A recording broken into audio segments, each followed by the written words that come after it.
Alright, pool set up as a holding tank. Pumping it out. Haven't run air in it for a day or two. I'm gonna pull it top down as much as I can and then grab the stuff out of the bottom. Testament to the better battery.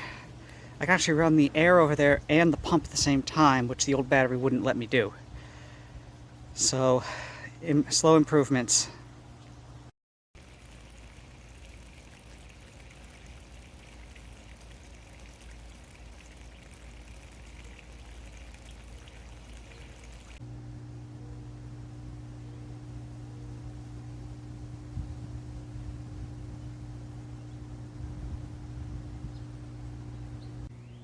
Finishing up draining the tank here.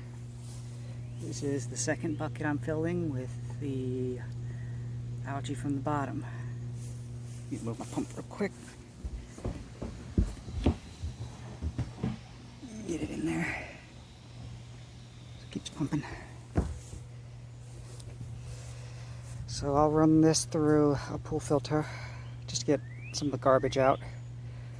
I'll use this plus the fish tank to restart this, and then whatever space is left I'll top off with the thin water that was on top of all that in the tank originally, and hopefully that'll give it the kickstart it needs. And now we filter on the way back in. This should get rid of all the large debris.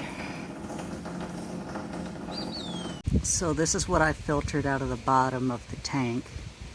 I've basically put what didn't pass through the filter in a jar, poured a bunch of water over it, shook the crap out of it, and then that helps wash all the algae off it, well, most of it anyway. This is all seeds and stick and like gravel-like material, just woody stuff that algae doesn't break down. And it doesn't do any good for it to be in the water. It kind of poisons it. So I got a jar full of this that I'm throwing in the compost, and now I'm just refilling the tanks.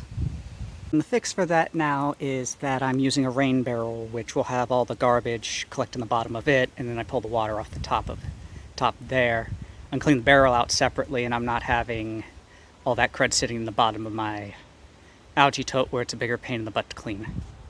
And of course, to kickstart this back off, full jar fertilizer. And to finish out, we pump the water back out of the pool into the tote. When the water level gets low, I'll start disassembling and rolling the pool towards the pump. Hey, it took all day, but the tank has been refilled.